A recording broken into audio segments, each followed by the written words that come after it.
Network. Read Scripture. Kristo. Mapalad ang bumabasa at ang mga nakikinig sa sulat na ito kung tinutupad nila ang nakasulat dito, sapagkat ang mga sinasabi rito ay malapit nang mangyari.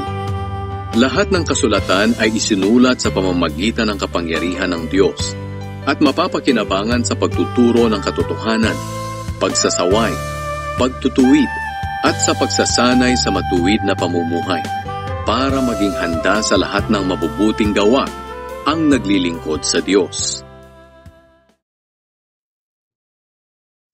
Sa mga subscribers po natin, ang aking panalangin sa bawat isa inyo ay matanggap ninyo ang biyaya at pagpapala na mula sa Diyos. At ang aking panalangin sa mga may sakit sa inyo ay gumaling po kayo.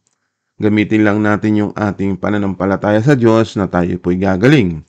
At doon sa mga nahihirapan sa buhay, dahil sila ay dahil sa kahirapan, kulang sa mga pinansyal na pangailangan, ang panalangin ko po'y makaahong kayo sa inyong kahirapan.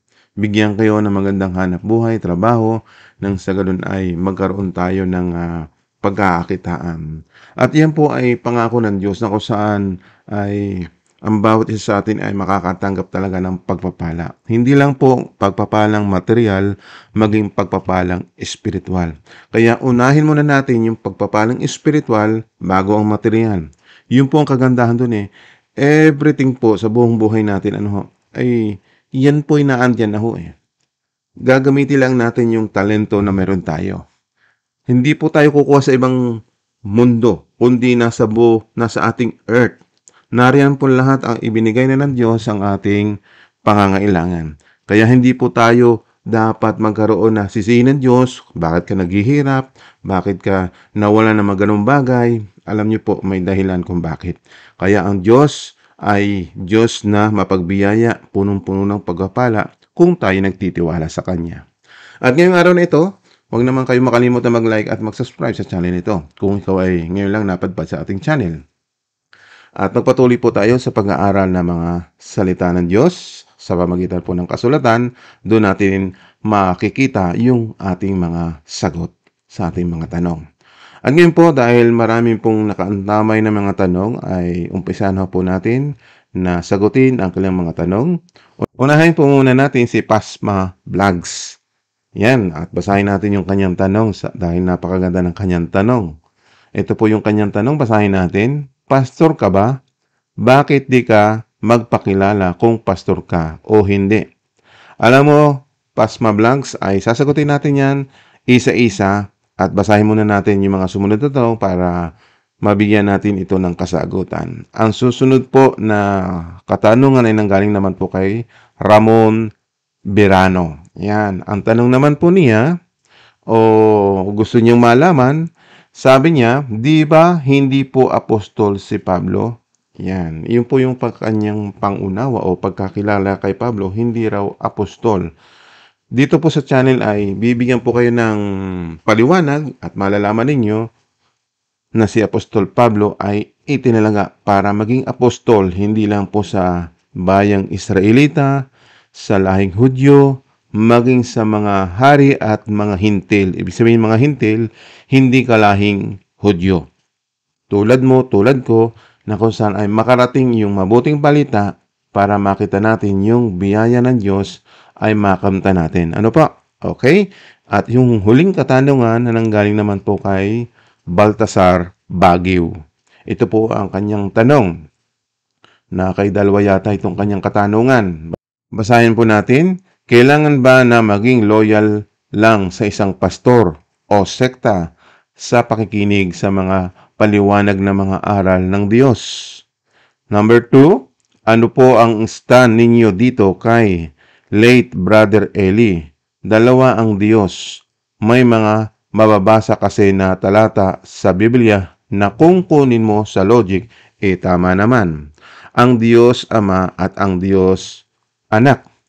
Sa Baptist at Katoliko, Trinity. One God and three persons. Meron ding mga talata na kung kukunin mo sa logic, tama din. Alam mo mga kaibigan at mga kapatid ko sa pananampalataya, dito lininawin natin inyong mga tanong. Ang sagot natin, makikita natin sa banal na kasulatan. Kaya't halika't magbukas na tayo ng inyong mga aklat, ng inyong mga hinahawak na tawaging Biblia, pero mas magandang sabihin, yan po'y kasulatan. Diyan nakasulat yung mga aral at turo ng Diyos para makita natin yung katotohanan. Kaya liliwanagin natin. Unahin po muna natin itong tanong na nanggaling po kay Pasma Vlogs. Ulitin natin ang kanyang tanong. Pastor ka ba? Bakit di ka magpakilala kung pastor ka o hindi? Unang-una, sasabihin ko sa iyo, hindi po ako pastor. Kung gusto mo kong makilala, ang target ko po sana ay bago ko po i-reveal yung aking pangalan o magpakilala sa inyo, ay gusto ko sana makaabot po ng 100k subscribers. Pero dahil sa nagtanong ka na, magpapakilala ko sa iyo. Anong gusto mo muna? I-reveal ko ang face ko o i-reveal ang aking name? Okay. So diyan, sinabi mo muna ay magpakilala. So magpapakilala tayo, huwag kang mag-alala. Bagamat hindi pa ako nagpapakilala personally sa bawat isa sa inyo, no? Sa bawat upload ng video ko, hindi ko sinasabi ang aking real name, no? So sa ngayon, dahil gusto ko uti-utiin hanggang sa makabot po tayo ng 100k subscribers, doon po i-reveal lahat-lahat. Yung pangalan ko, face ko. Pero ngayon, dahil gusto ko munang magbigay sa inyo ng screen name, yan. Tawagin niyo lang po muna akong Kuya Owen, yan. Basahin natin ang talatang ito kung bakit ako ay hindi kaagad-agad nagpapakilala sa inyo. Ito po yung reason. Basahin natin sa 2 Korinto chapter 5 verse 12. Ito po yung sulat ni Apostol Pablo. Hindi dahil sa ibinibida na naman namin ang aming sarili, kundi dahil gusto namin na may maipagmalaki kayo tungkol sa amin para may maisagot kayo sa mga taong pumupuri lamang sa mga bagay na panlabas at hindi sa nilalaman ng puso. Tandaan po ninyo, no? Itong channel na ito ay 2 taon na po, no? Kung tutuusin. Na kung saan nag-upload ako, ni isa man ay wala kayong narinig na para magpakilala sa inyo, no? Kasi nga po, gusto ko munang makita ninyo ang laman ng puso ko. Kung anong laman ng aking puso kung ito ay nagsasalita ng katotohanan. Ibig sabihin, sa talatang ito, no? Yung mga taong ang pinupuri panlabas lamang. Di ba? So dito, pinapakita ko muna yung laman ng puso ko bago ako magpakilala sa inyo.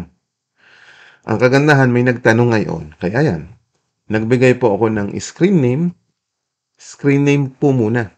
Uuti-uti natin hanggang sa ma-reveal natin yung ating physical appearance. So, wait lang po kayo kasi meron po akong target na maka 100k. Doon lang naman po ang aking purpose Pero, ganoon pa man, kahit hindi yung makarating, basta ang importante, yung ating pinag-aaralan. Kung may napupulot kayong aral dito, tanggapin ninyo. Kung nasasaktan kayo, tanggapin din ninyo.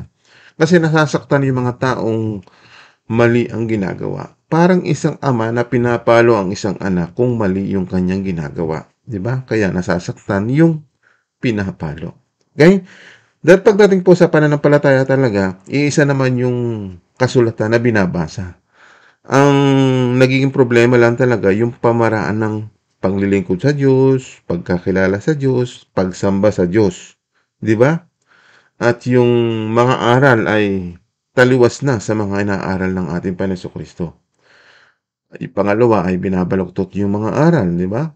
Sa halip na hindi gawin, halimbawa tulad ng pagsamba sa mga Diyos-Diyusan, nakasulat naman, huwag kayong sumamba sa mga Diyos-Diyusan. Bakit ang dami-dami nga yung tao na sumasamba pa rin sa mga Diyos-Diyusan? Kapag ang itinuturo yun, nagagalit. Nung una, na kung saan ay nakikinig lang kayo, nag-subscribe kayo. Tapos pag nadaanan ng inyong maling paniniwala, tinutuwid kayo, nag-unsubscribe kayo. Di ba? Anong reason noon? Tingnan ninyo ang panahon natin ngayon. Dahil nasa social media tayo, no? Mas marami ang nagla-like, ang nagsasubscribe doon sa mga nagpra-prank. Di ba? Ang dami subscribers nila. Dahil natutuwa sila, di ba?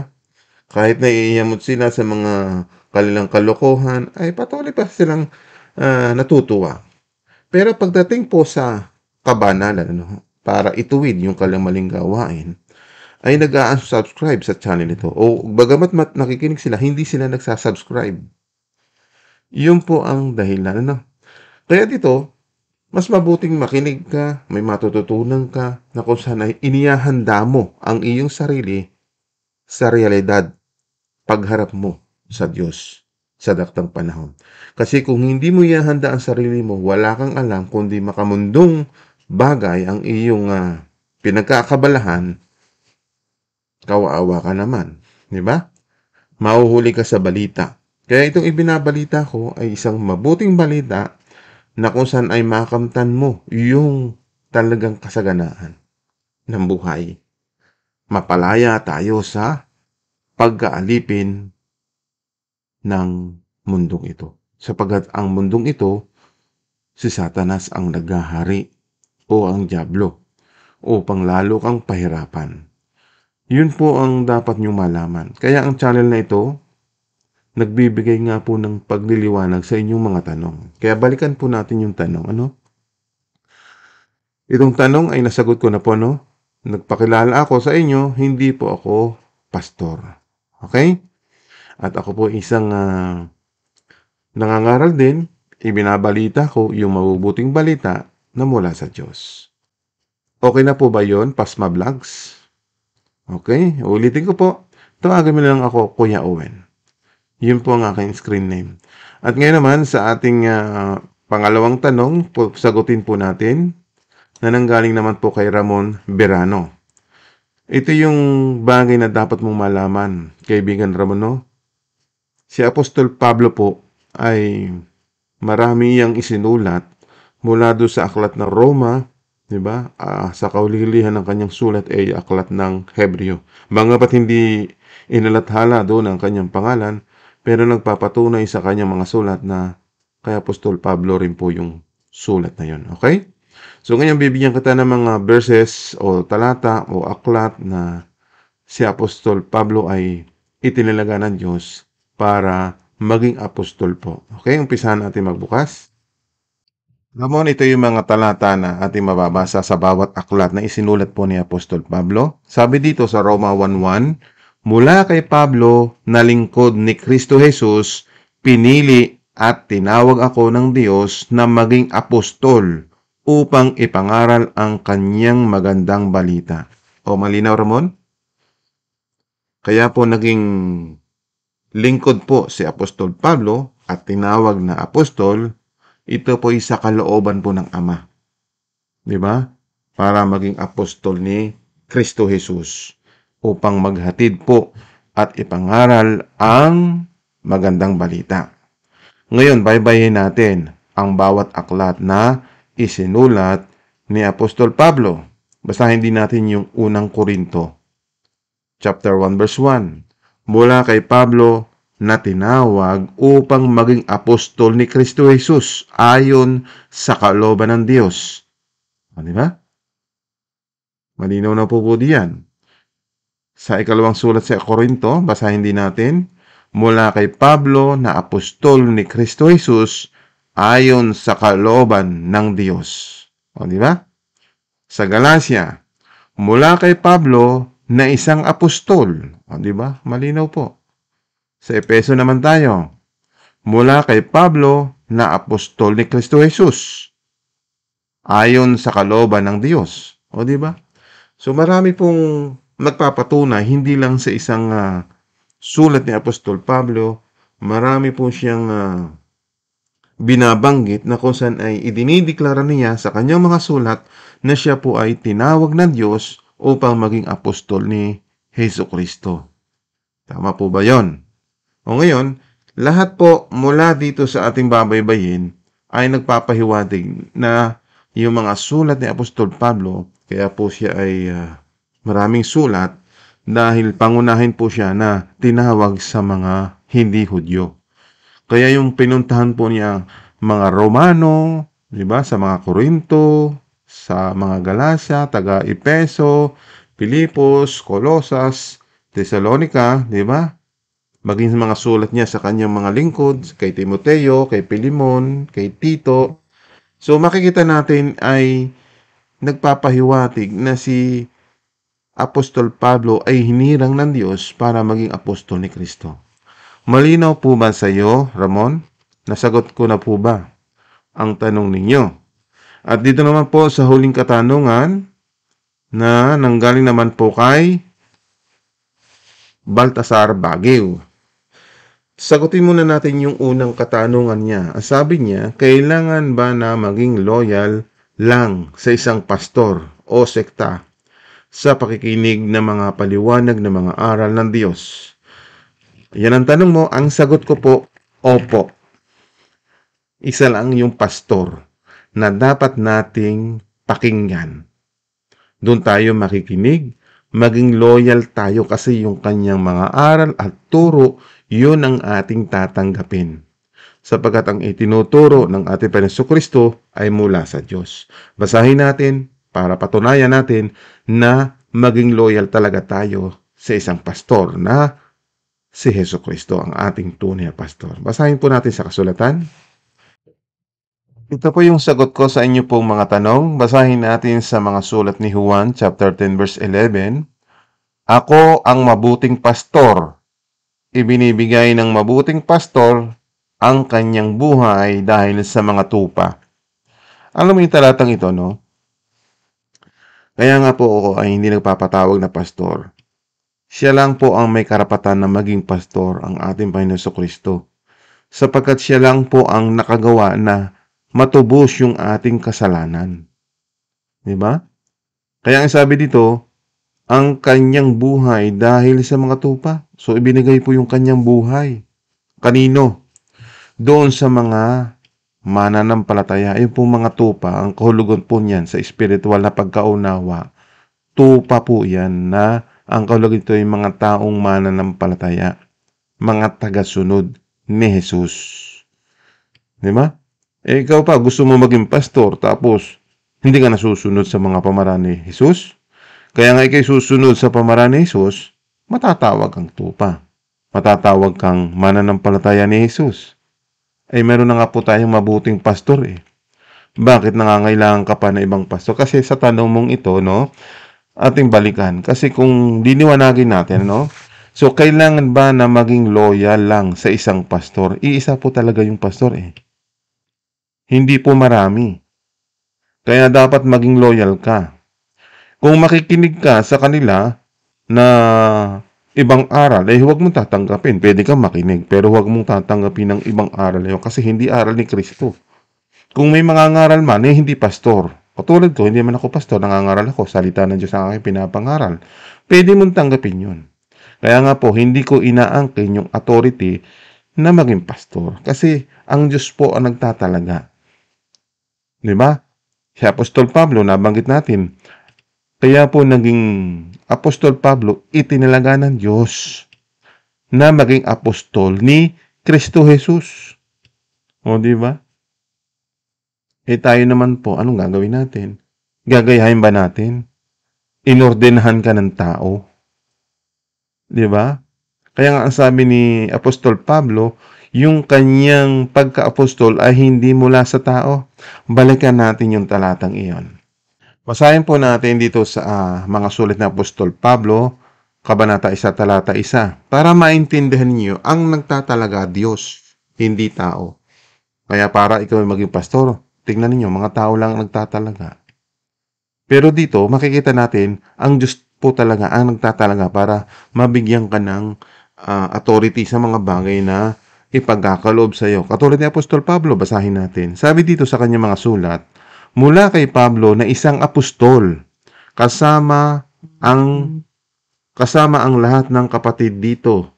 Ang pagka-apostol ko ay hindi galing sa tao o sa pamagitan ng tao, kundi sa pamagitan ni Jesucristo at ng Diyos Ama na muling bumuhay sa Kanya mula sa kamatayan. O di ba?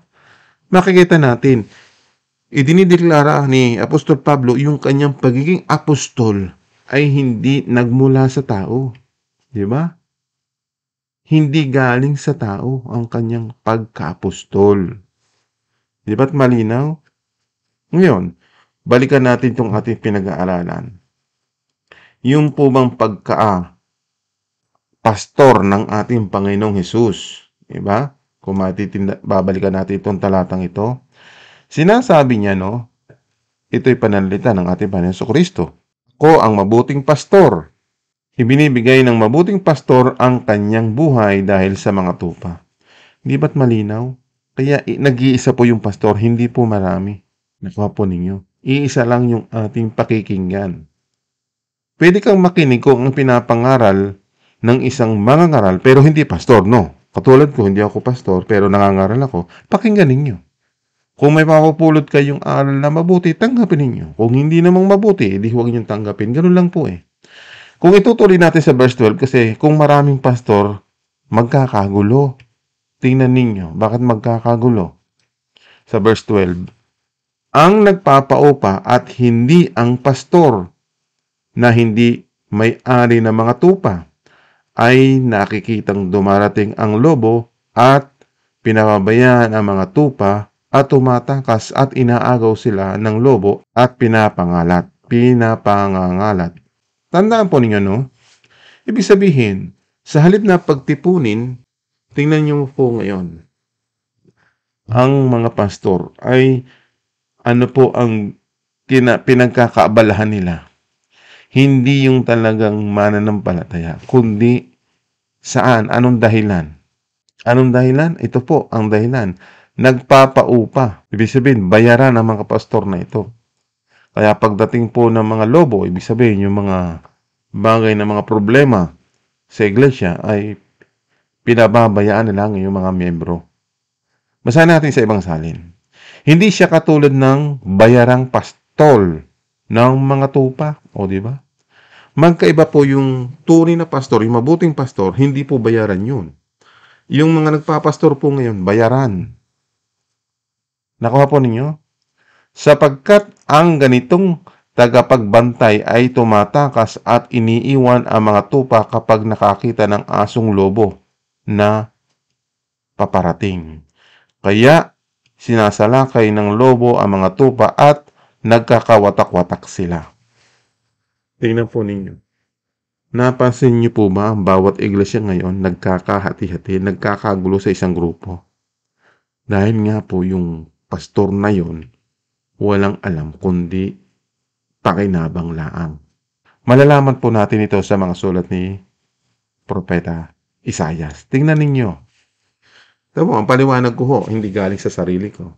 Binabasa ko sa kasulatan para maintindihan nyo ay yung kahulugan. Basahin natin. Isaiah 56:11. Para silang mga asong matatakaw na walang kabusugan. Ang mga tagapag-alaga ng Israel ay walang pangunawa.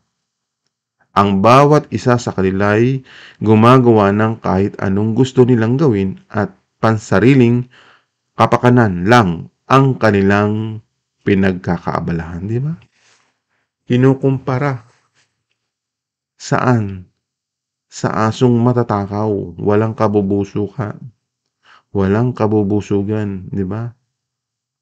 Ang hangarin na lang nila yung pansariling kapakanan. 'Di ba? Yung pakinabang. Ito pa mas matinding salin kung mababasa natin dito. Oo, ang mga aso ay matatakaw, sila'y kailanman ay walang kabusugan, at ang mga ito ay mga pastor na hindi nakakaunawa. O, di ba? Napakasaklap. Kaya ngayon, kung may lilitaw ng mga pastor at sinasabing sila pastor, yan. Pakinabang lang. Kasi dapat, kung gusto mo lang mangaral, ay di, mangaral ka, huwag kang patawag na pastor. Kasi magiging katulad ka ng mga Israelita na may mga pastor na ganito ang mga kaugalian na hindi sila tunay na pastor. Kaya nagkaroon po ng mabuting pastor, ito po'y naihayag sa bagong tipan. Kasi yung mga dating mga pastor ay ganyan ang kalalagayan na kung saan ay nagkakawasak-wasak ang mga bayang Israelita dahil nga sa mga bulaang pastor o pastor na matatakaw sa pakinabang. Yan. Bawat isa'y sa kaniyang pakinabang. O, di ba? Bawat isa. Kaya nga lahat ng magpapastor ngayon, ang pakinabang ay yung kanyang malilikom sa kanyang grupo. Nakakalungkot man sa banggitin ito, no? Ayun po ang nagiging dahilan. Tingnan nyo, at marami ako napansin na ganyan. Nasisira dahil sa pera. Yan ang totoo. No? Kaya nakakalungkot po ang bawat iglesia ngayon. Ganyan ang nangyayari. Sa halip na yung iba ay lumago, nasisira ang pananampalataya dahil sa maling aral, maling grupo na pasukan, maling pastor. Kaya doon sinasabi mo, kung magiging loyal ka sa isang pastor ay kay Jesus na laang. Kung magkakaroon ka pa ng ibang loyal sa mga pastor ngayon na dumadating, wala na pong mabuting pastor maliban na kay Kristo. Di ba? Yung sinasabi mong sekta, o ito yung mga grupo na mananampalataya, abay sumama ka. Katulad dito, nakasama ako sa mabubuting mananampalataya, katulad ni Pablo, di ba? Pagkat namatay na sila, pero nagpapatuloy po yung mga kasulatan at doon po tayo nakabase. At pinaniniwala naman namin yung mga isinulat ng mga apostoles ay pawang utos yun ng Panginoon. Di ba? Kaya tayo ay maging masaliksik. Sundin natin yung nakasulat. Huwag tayong lalampas sa mga nakasulat. Kaya pag may tinukoy na may isang pastor lamang, walang iba, si Kristo lang po yun. At kung may dadating pang ibang mga pastor, sinungaling na yung mga pastor na yun. Bakit siya magpapatawag na pastor? Hindi ba niya nakikilala yung tunay na pastor? Saan ba manggagaling yung mga aral at turo? O basahin natin.